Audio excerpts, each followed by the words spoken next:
যথাযোগ্যভাবে রমজানকে যদি আমরা কাটাতে চাই, এর সঠিক ব্যবহার যদি কোটাই, যেই প্রস্তুতিগুলো লাগবে 11টি প্রস্তুতি, যেগুলো আমাদের রমজানকে সার্থক করতে পারে ইনশাআল্লাহ, তার মধ্যে সর্বপ্রথম যে প্রস্তুতিটি দরকার সেটি হলো রমজান মাস শুরু হওয়ার আগে থেকেই তওবা এবং ইস্তেগফার করতে হবে। কি করতে হবে ভাই? তওবা ইস্তেগফার কেন করবেন? তওবা ইস্তেগফার তো সারা বছরের রুটিন আমল। রমজানকে কেন্দ্র করে রমজান মাসকে যদি আপনি সঠিকভাবে ব্যবহার করতে চান, তাহলে কেন আপনাকে তওবা ইস্তেগফার করতে হবে? কারণ হলো তওবা এবং ইস্তেগফার এর মাধ্যমে আমরা আল্লাহর রহমতের উপযুক্ত হব। আমাদের নানা নাফরমানের কারণে আল্লাহর রহমত থেকে আমরা দূরে সরে গেছি। লানত অর্থাৎ রহমত থেকে দূরে সরে যাওয়া, এটার উপযুক্ত হয়ে গেছি অনেকে। এজন্য ভাইরা, এখন থেকে রমাদানের প্রস্তুতির নিয়তে আল্লাহর কাছে তওবা করা, গুনাহ মাফ চাওয়া, ইস্তেগফার করা, জীবন পরিবর্তন করবার সংকল্প করা, এটা হবে আমাদের রমাদানের প্রথম প্রস্তুতি। চেষ্টা করব তো ইনশাআল্লাহ। প্রতিদিন যখনই তৌফিক হয় আল্লাহর সাথে একটু কথা বলবেন, আল্লাহ আমার সমস্ত গুনাহগুলো মাফ করে দিন, আমার নাফরমানি মাফ করে দিন, আমাকে আপনি ক্ষমা করে দিন। আমি যদি আপনার রহমতের জন্য কোনো কারণে অনুপযুক্ত হয়ে যাই, আমার কোনো বদভক্তির কারণে, আমার কোনো কৃতকর্মের কারণে, তো আপনি সেগুলো মাফ করে দিন। এই যে দোয়া, এই দোয়া আপনাকে রমাদানে আল্লাহর ইবাদত বন্দেগী করা, আল্লাহর কাছে রোনাজারি করা, আল্লাহর কাছে ভালো আমল নিবেদন করার যে তৌফিক, এটার উপযুক্ত করে দিবে ইনশাআল্লাহ। তাহলে রমজানের প্রস্তুতির প্রথমটি আমরা পেয়ে গেলাম, সেটা হলো আগের গুনাহ খাতাগুলো থেকে ইস্তেগফার করা, তওবা করা, ফিরে আসা। এর মধ্য দিয়ে রমজানে ইবাদতের জন্য নিজেকে প্রস্তুত করব ইনশাআল্লাহ। চেষ্টা করা যাবে না ইনশাআল্লাহ। দ্বিতীয় প্রস্তুতি হলো রমজান মাসে কোরআন এবং হাদিস সম্পর্কে যাদের মৌলিক ধারণা আছে, হাদিসে রাসূল সম্পর্কে যাদের একটু ঘাটাঘাটিও আছে, তারা জানেন 2-3টা আমল সম্পর্কে কোরআন এবং সুন্নাহ সবচেয়ে বেশি সংখ্যক ভাষ্য বর্ণিত হয়েছে। সবচেয়ে বেশি সংখ্যক। এত ফজিলতের, এত তাৎপর্যের, এত মর্যাদা হাদিস আর অন্য আমল সম্পর্কে সাধারণত দেখা যায় না। সেই কয়েকটি আমল যেগুলোর ফজিলত বিপুল পরিমাণ, যেগুলোর ফজিলত সম্পর্কিত হাদিসের সংখ্যা অনেক, সেই রকম আমলগুলোর মধ্যে থেকে অন্যতম আমল হলো এই রমজান কেন্দ্রিক আমল, সিয়াম, রোজা, এগুলোর ফজিলত। তো আমাদের রমজান কেন্দ্রিক প্রস্তুতি হিসাবে দ্বিতীয়ত যে কাজটি আমরা করতে পারি সেটি হলো এখন থেকেই রমজান মাসের কি কি ফজিলত আছে, সিয়াম সাধনার কি কি ফজিলত আছে, রমজানের কি কি আমল আছে, বিশেষ করে ফজিলত এবং মর্যাদার কথাগুলো আলোচনা শুরু করা। এখন থেকে বাসা বাড়িতে গোল হয়ে কোন নির্দিষ্ট বইকে কেন্দ্র করে পাঠ চক্র হতে পারে, গ্রুপ স্টাডি হতে পারে, পর্যালোচনা হতে পারে যে রমজান মাসের কি কি মাহাত্ম্য আছে, এক একজন এক একটা বললেন। এই আলোচনা পর্যালোচনার মধ্য দিয়ে মনোজগতে রমজানের জন্য এক ধরনের প্রস্তুতি, এক ধরনের আবহ তৈরি হবে ইনশাআল্লাহ। এজন্য দ্বিতীয় প্রস্তুতি হিসাবে আমরা এই কাজটি ইনশাআল্লাহ করব, সেটা হলো রমজানের ফজিলত, রমজানের মর্যাদা, সিয়ামের ফজিলত, অন্যান্য আমলের উপকারিতা, সেগুলো নিয়ে আমরা বেশি বেশি পর্যালোচনা করব। যত বেশি আপনি আগে থেকে পর্যালোচনা করবেন, রমজানের প্রতি আপনার তৃষ্ণা, সিয়াম সাধনার প্রতি আপনার ভেতরে আকাঙ্ক্ষা, প্রত্যাশা এবং প্রতীক্ষা, এটা আপনার মধ্যে বাড়তে থাকবে এবং রমজানের প্রতিটা মিনিটকে কাজে লাগাবার জন্য তাগাদা আপনার ভিতরে অনুভব হবে ইনশাআল্লাহ। তৃতীয় প্রস্তুতি হলো আমাদেরকে প্রতিজ্ঞা করতে হবে এই রমাদানে আমরা নেক আমল করবই করব এবং কোন আমল, কোন ভালো কাজ, কোন সুন্নাহ এটা করার ব্যাপারে কোন প্রকার অলসতা করব না। কারণ ভাইরা আমার, রমজান মাস পেয়েও যদি আল্লাহর কাছে কেউ ক্ষমা না পায়, একটা প্রসিদ্ধ হাদিস আপনারা সবাই কম বেশি শুনেছেন যে নবী সাল্লাল্লাহু আলাইহি ওয়াসাল্লামের কাছে জিবরিল এসে বলেছেন, বাউদামান আদরাকা রমাদান ফালাম ইগফার লাহ, যে ব্যক্তি রমজান পেয়েছে অথচ রমজানের এই বিশাল সুবর্ণ সুযোগকে কাজে লাগিয়ে সে তার জীবনের সব গুনাহগুলো মাফ করতে পারে নাই, সে আল্লাহর কাছ থেকে মাগফিরাত আদায় করে নিতে পারে নাই, সে জাহান্নাম থেকে মুক্ত এই ঘোষণা সে আদায় করতে পারে নাই, অথচ সে রমজান মাস পেয়েছে, এর চেয়ে হতভাগা আর কে হতে পারে? তা সে ধ্বংস হোক, এই বদদুআয় নবী সাল্লাল্লাহু আলাইহি সাল্লাম আমিন বলে সমর্থন জানিয়েছেন, সায় দিয়েছেন। এজন্য ভাইরা, রমজান মাস এসেছে কিন্তু আমল ইবাদত হয় নাই, রমজান মাস এসেছে আবার চলে গেছে কিন্তু আমার গুনাহ আল্লাহর কাছ থেকে মাফ করাতে পেরেছি বলে আমার বুক সাড়া দেয় না, তাহলে এর চেয়ে বড় হতভাগা এর চাইতে বড় কপাল করার কেউ হতে পারে না।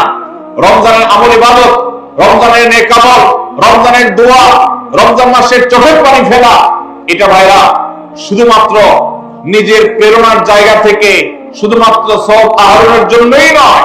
এটা যদি না করি তাহলে জিবরিলের বদদোয়া, নবীজি সাল্লাল্লাহু আলাইহি ওয়াসাল্লামের বদদোয়া, আল্লাহর পক্ষ থেকে ধ্বংস হওয়ার পরোয়ানা, এগুলো অনিবার্য হয়ে যাবে।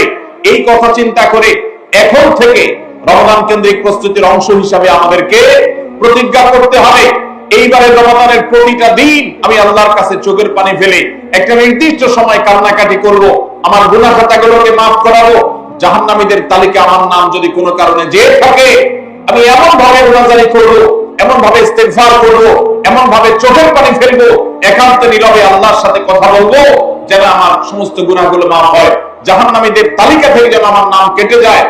এর জন্য ভাইরা এখন থেকে প্রতিজ্ঞাটা করতে হবে। প্রস্তুতি হলো কাজ হবে রমজানে, কিন্তু প্রতিজ্ঞা হবে এখন থেকে যে আমি কোনোভাবে এইবারের রমজানের সুযোগ আর হাতছাড়া করব না ইনশাআল্লাহ। তাহলে 3 নম্বর হলো যে রমজান কেন্দ্রিক সমস্ত আমলগুলো করব, আল্লাহর কাছে তওবা ইস্তেগফার করে নিজের গুনাহগুলোকে মাফ করায় ছাড়বো, জাহান্নাম থেকে মুক্তি তথা নাজাত এটা নিজের করে নেব, এই মর্মে প্রতিজ্ঞাটা এখন থেকে যেই কয়দিন রমজান আসতে সময় আছে প্রতিদিন আমাকে নবায়ন করতে হবে। প্রতিজ্ঞা আজকেরটা যেভাবে হবে কালকেরটা আরো স্ট্রং হবে, তারপরের দিন আরো স্ট্রং হবে। প্রতিদিন আমি স্বপ্ন লালন করব কবে রমজান শুরু হবে, আর আমি আল্লাহ রাব্বুল আলামিনের কাছে রমজানের এই সমস্ত ইস্তেগফার, তওবা, আমল এগুলোকে নিবেদন করতে থাকবো। চেষ্টা করা যাবে না ইনশাআল্লাহ। 4 নম্বর যে প্রস্তুতিটা আমাদের নিতে হবে সেটা হলো যদি আগের রমজানের কোন রোজা কারোর কাজা থাকে, এই রমজান আসার আগে আগে শাবান মাসের মধ্যেই সেই কাজাগুলো আদায় করে ফেলা উচিত। আম্মা জান আয়েশা রাদিয়াল্লাহু তাআলা আনহা বলেছেন, নারী হিসাবে রমজান মাসে যে কয়েকটা রোজা ভাঙতি পড়ে, নবীজি সাল্লাল্লাহু আলাইহি সাল্লাম রমজান পরে পুরো সময়টা তার কাছে থাকার কারণে তিনি সেই রোজাগুলো রাখার সুযোগ সেভাবে পেতেন না। স্বামীর হকের কথা মাথায় রেখে রোজাগুলো রাখতেন না, এবং শাবান মাস আসলে নবীজি সাল্লাল্লাহু আলাইহি সাল্লাম নিজেও বেশি বেশি নফল রোজা রাখতেন। মা আয়েশা রাদিয়াল্লাহু তাআলা বলেছেন যে তিনিও তার রমজানের বাকি রোজা যেগুলো ছিল ভাঙতি রোজা সেগুলো তিনি রেখে ফেলতেন। এই হাদিস থেকে বোঝা যায় রমজানের রোজা যদি কারোর কাজা হয়, পুরুষদের অসুস্থতার কারণে হতে পারে, মা বোনদের মাসিকার কারণে হতে পারে, তাহলে সেই রোজা যত দ্রুত সম্ভব আমরা কাজা করে ফেলবো। এবং সেই কাজা করতে যদি কোনো কারণে, যৌক্তিক কারণে বা যে কোনো কারণে যদি বিলম্ব হয়, তাহলে এই বছরের আসন্ন রমজানের প্রস্তুতির অংশ হিসাবে আগের রমজানের কোনো ভাঙতি রোজা থাকলে সেগুলো সব রেখে কাজা করে সম্পূর্ণভাবে এই রোজার জন্য প্রস্তুত হবে। এটা হলো 4 নম্বর প্রস্তুতি। 5 নম্বর রমজানের প্রস্তুতি হলো আল্লাহ রাব্বুল আলামিনের কিছু সাধারণ ক্ষমা আছে, কমন ক্ষমা, গণহারে মাফ।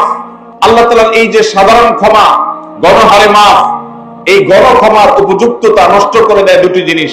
তার একটি হলো শিরক, আরেকটি হলো হাসাদ। একটা হলো হিংসা, আরেকটা হলো শিরক।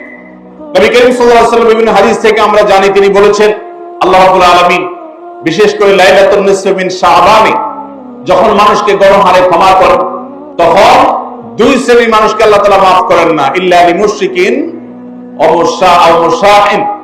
তবে যদি মুশরিক আর মুশাহিন থাকে, শত্রুতা করে, হিংসা করে অন্যের প্রতি, এইরকম মানুষ যদি থাকে তাদেরকে আল্লাহ তাআলা সাধারণ ক্ষমা আওতায় আনেন না। রমজানে আল্লাহ তাআলা প্রতিদিন বহু মানুষকে সাধারণ ক্ষমা করেন। রমজান যখন কাছে আসে, সে দশক আসে, তখন সাধারণ ক্ষমার পরিমাণ বেড়ে যায়। নবী সাল্লাল্লাহু আলাইহি ওয়াসাল্লাম বলেছেন, ওয়ালিল্লাহি উতাকাউ মিনান নার ওয়া যালিকা ফি কুল্লি লাইলা। রমজানের প্রত্যেক রাতে বহু মানুষকে আল্লাহ তাআলা জাহান্নাম থেকে মুক্ত ঘোষণা দিয়ে দেন, অমুক জাহান্নাম থেকে মুক্ত, অমুকের ছেলে অমুক জাহান্নাম থেকে মুক্ত, অমুকের ছেলে অমুক, তার নাম জাহান্নামের তালিকা থেকে কাটা, জান্নাতের তালিকা চলে আসবে। অসংখ্য মানুষকে এভাবে এই সুযোগ আল্লাহ তাআলা দান করেন।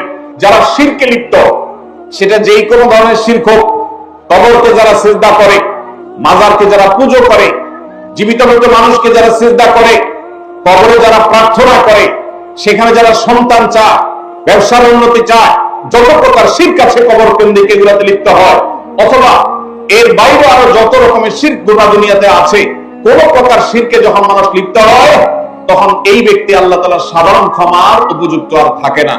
এজন্য ভাইরা, রমজানের প্রস্তুতির অংশ হিসাবে 5 নম্বরের যে প্রস্তুতি আমরা গ্রহণ করব সেটা হলো আল্লাহ তাআলা যেহেতু রমজানে অনেককেই সাধারণ ক্ষমা করবে, আমি যেন সেই সাধারণ ক্ষমা প্রাপ্ত সৌভাগ্য মানুষদের তালিকায় ঢুকতে পারি, সেজন্য আমার অন্তর থেকে হিংসাকে ধুয়ে মুছে সাফ করে ফেলতে হবে।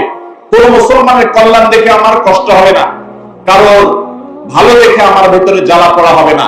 পারলে তার জন্য আরো বেশি দোয়া করব, যে কারো ভালো হোক আমি আরো ভালো চাইবো, কারোর কোনো ক্ষতি আমি চাইবো না। এই কল্যাণকামিতাই হলো দ্বীন। আদ-দীন ওয়ান নাসিহা। কিলা লিমান ইয়া রাসূলুল্লাহ? ক্বালা লিল্লাহি ওয়া লিরাসূলিহি ওয়া লিআম্মাতিল মুসলিমিনা ওয়া আইম্মাতিহিম। নবী সাল্লাল্লাহু আলাইহি ওয়াসাল্লাম বলেছেন, ধার্মিকতা, দিনদারিতা কিসের নাম? ধার্মিকতা হলো কল্যাণকামিতার নাম। আল্লাহ রাব্বুল আলামিনের আদেশ নিষেধ মেনে চলা, নবী সাল্লাল্লাহু আলাইহি ওয়াসাল্লামের আদেশ নিষেধ মেনে চলা, এটাই হলো তাদের জন্য কল্যাণকামিতা। আর সকল স্তরের সাধারণ মানুষের কল্যাণ চাওয়া, কারোর ক্ষতি না চাওয়া, এটাই হলো দিনদারিতা। যে ব্যক্তি কারোর ক্ষতি চায়, যে মুসলমান আরেক মুসলমানের ভালো দেখলে তার ভিতরে জ্বালা পোড়া করে, অস্থিরতা আসে, সে ভালো মুসলমান না, সে হিংস্র, তার ভিতরে কবিরা গুনাহ আছে। এজন্য রমজান মাসে আল্লাহর সাধারণ ক্ষমা পেতে হলে অন্তরকে এখন থেকে পরিচ্ছন্ন করতে হবে, চোখটা বন্ধ করে মনে রাখতে হবে, স্মরণ করতে হবে আমার আশেপাশে এমন কে আছে যার কল্যাণ দেখলে আমার সহ্য হয় না, যার ভালো দেখলে আমার ভিতরে জ্বালা পোড়া করে, যার সুসংবাদ শুনলে আমার ভিতরে খারাপ লাগায় কাজ করে। তাহলে বুঝতে হবে তার প্রতি আমার হিংসা আছে। আল্লাহর জন্য নিজের হিংসা থেকে পরিচ্ছন্ন হয়ে অন্তরকে ধুয়ে সাফ করে তারপরে রমজানের সাধারণ ক্ষমার জন্য উপযুক্ত করতে হবে এখন থেকে। ঠিক একইভাবে আমি আমার কথায়, আমার কাজে, আমার বিশ্বাসে কোন মাধ্যমে আল্লাহর সঙ্গে শিরক করছে কিনা, আরশের মালিকের সাথে শিরক করছে কিনা, আল্লাহ বলেছেন, ইন্নাল্লাহা লা ইয়াগফিরু আন ইউশরাকা বিহি ওয়া ইয়াগফিরু মা দুনা যালিকা লিমান ইয়াশা। আল্লাহর সঙ্গে শিরক করা হলে এটা আল্লাহ মাফ করবেন না। শিরকের অপরাধ এটা যদি কেউ করে তওবা ছাড়া মারা যায়, আল্লাহ তাআলা এই অপরাধ ক্ষমা করবেন না। এটা আল্লাহ আগে থেকে দেওয়া ঘোষণা। কোরআনে আল্লাহ আরো বলেছেন, লোকমান হাকিমের উদ্ধৃতি দিয়ে, ইন্না শিরকা লা যুলমুন আযীম, তিনি তার সন্তানকে উপদেশ দিতে গিয়ে বলেছিলেন যে ইন্না শিরকা লা যুলমুন আযীম, শিরক সবচেয়ে বড় অপরাধ। এজন্য ভাইরা, শিরক থেকে পরিচ্ছন্ন না থাকলে রমাদানের কোন ইবাদত, কোন আমল আমাদের কাজে আসবে না। এজন্য রমজানের প্রস্তুতি হিসেবে শিরক এবং হিংসা থেকে অন্তরকে পরিচ্ছন্ন করা, পবিত্র করা, এটা হলো আমাদের পঞ্চম প্রস্তুতি। নাম্বার 6, বিগত রমজান যেগুলো আমাদের জীবনে এসেছে, সেই সমস্ত রমাদানে কেন আমার আমল ইবাদত হয় নাই? রমজান আসার আগে নিয়ত করছি কোরআনটা খতম দিব, কিন্তু দিতে পারি নাই। রমজান আসার আগে নিয়ত করেছিলাম এই বছর একটা তারাবিও মিস করব না, কিন্তু অনেকগুলো মিস হয়ে গেছে। রমজান আসার আগে নিয়ত করেছিলাম এই বছর রমজান থেকে ধূমপান করা ছেড়ে দিব, কিন্তু অনেকে ছাড়তে পারেন নাই। রমজান আসার আগে নিয়ত ছিল এই বছর রমজানে একটা খারাপ জিনিসও মোবাইলে, টিভিতে দেখবো না, কিন্তু সেই প্রতিশ্রুতি রাখতে পারি নাই। কেন পারি না? বিগত রমজানের সমস্ত আমলনামা নিয়ে বসতে হবে এখন থেকে, শাবান থেকে, আজকে থেকেই, যে আমার গত রমজানে আমল ইবাদতের ক্ষেত্রে প্রতিবন্ধকতা, বাধাগুলো কি কি ছিল, একটা একটা করে সম্ভব হলে লিখে ফেলবেন। নাম্বার 1, আমি তারাবিটা নিয়মিত পড়তে পারি নাই, কারণ অমুক অমুক বন্ধুর সাথে আড্ডায় যেতে হয়েছে, তাহলে এটা আমার একটা বাধা। আমি হারাম জিনিস থেকে বেঁচে থাকবো, কিন্তু পারি নাই। কেন? কারণ ফেসবুকে ঢুকছে একটা কাজে, সেখান থেকে আমার আরো 5টা অকাজ করা লাগছে। তাহলে এটা আরেকটা কারণ, ফেসবুক। এইভাবে একটা একটা করে আপনি যদি কারণ লেখেন, লেখার পর আসন্ন রমজানকে অর্থবহ এবং সার্থক করবার স্বার্থে এবং প্রয়োজনে সেই চিহ্নিত কারণগুলো একটা একটা ধরে হিম্মত করে, সৎসাহস করে আল্লাহকে সন্তুষ্ট করবার আশায় ছুড়ে ফেলে দিতে হবে নিজের জীবন থেকে। এই সংকল্প এবং এই কাজটা যদি আপনি করতে পারেন, তাহলে ইনশাআল্লাহ আপনি দেখবেন আপনার এই রমজান আপনার জীবনের শ্রেষ্ঠ রমজান হয়েছে। ভাই আমার, বহু সাহাবী আছেন, তাদের জীবনে রমজান মাত্র পেয়েছেন একটা রমজান পেয়েছেন। এরপর রমজান আসার আগে হয়তো জিহাদের ময়দানে গিয়ে শাহাদাত বরণ করেছেন। আর আমরা জন্মসূত্রে মুসলমান হওয়ার সুবাদে এক একজন মানুষ 20টা, 30টা, 40টা, 50টা রমজান আমরা পেয়েছি। দুর্ভাগ্য আমাদের, সাহাবা একরাম মাত্র 2, 4, 5টা রমজান পেয়ে তাদের জীবনকে যেই পর্যায়ে নিয়ে গেছেন, আমরা বেশিরভাগ মানুষ জীবনে 30, 40, 50টা রমজান পেয়েও আমাদের জীবনকে সেই পর্যায়ে নিতে পারি নাই। ভাইরা আমার, এই জন্যই আসন্ন রমজানকে সঠিকভাবে ব্যবহার করবার জন্য আমাদের বিগত রমজানগুলোর সমস্ত সমস্যাগুলোকে চিহ্নিত করতে হবে। কি কি কারণে আমি এর আগের রমজান গুলো সঠিকভাবে কাজে লাগাতে পারিনি, ব্যবহার করতে পারিনি, সেগুলো একটা একটা করে দূর করতে হবে। যেমন সোশ্যাল মিডিয়া, ফেসবুক, ইউটিউবের আসক্তি, এটা আমার আগের বছর রমাদানের যে ইবাদত, এটার ক্ষেত্রে প্রতিবন্ধকতা ছিল। তাহলে এই বছরের ইবাদতের প্রস্তুতির অংশ হিসাবে এই সোশ্যাল মিডিয়া, ফেসবুক আমার মোবাইল থেকে আনইনস্টল করে ফেলতে হবে। চেষ্টা করা যাবে না ইনশাআল্লাহ? ভাইরা আমার, যদি ফেসবুক আমার আমল ইবাদতের প্রতিবন্ধকতা তৈরি করে, তাহলে ফেসবুককে আল্লাহর জন্য কোরবানি করবেন রমজান মাস উপলক্ষে। কারা কারা প্রস্তুত আছেন হাত তোলেন। বুঝে শুনে হাত তুলছেন? বুঝে শুনে হাত তুলছেন? আল্লাহ হাতগুলোকে সবগুলোকে কবুল আর মঞ্জুর করুন। যুবক ভাইরা, আপনারা ফেসবুক মোবাইল থেকে আনইনস্টল করার নিয়ত করছেন, এটার মানে কিন্তু আপনারা এক একজন আল্লাহর রাহে কোরবানি হওয়ার নিয়ত করছেন। প্রস্তুত আছেন তো ইনশাআল্লাহ? নিজেদের কোরবানি করার জন্য প্রস্তুত আছেন তো ইনশাআল্লাহ? আল্লাহ তাআলা আমাদেরকে তৌফিক দান করুন। ভাইরা আমার, রমাদানের 6 নম্বর প্রস্তুতির অংশ হিসেবে যে কাজটি করতে হবে বলছিলাম, সেটা হলো আমাদের সমস্যাগুলো কি কি হয়েছে সেগুলো চিহ্নিত করে সেগুলো দূর করতে হবে। আর 7 নম্বর প্রস্তুতির অংশ হিসেবে আমরা যেটি করব সেটা হলো রমজান কেন্দ্রিক সমস্ত আহকাম এবং মাসাইল, বিধিবিধানগুলো আমাদের শিখে ফেলতে হবে। এটা রমজানের প্রস্তুতি। আমাদের দেশে অনেক মসজিদে ইমাম সাহেবরা তালিম করেন রোজা ভঙ্গের কারণ কি, রোজা মাকরুহ হওয়ার কারণ কি, রোজার জন্য ক্ষতিকর বিষয়গুলো কি কি, এগুলো রমজান মাসে বিভিন্ন নামাজের পরে তালিম করেন। এটা একটা ভালো চেষ্টা, কিন্তু এই কাজটা যদি আমরা শাবান মাস থেকে নিজস্ব উদ্যোগে করি, সেটা হবে আরো ভালো চেষ্টা। কথা কি বুঝে আসছে ভাই?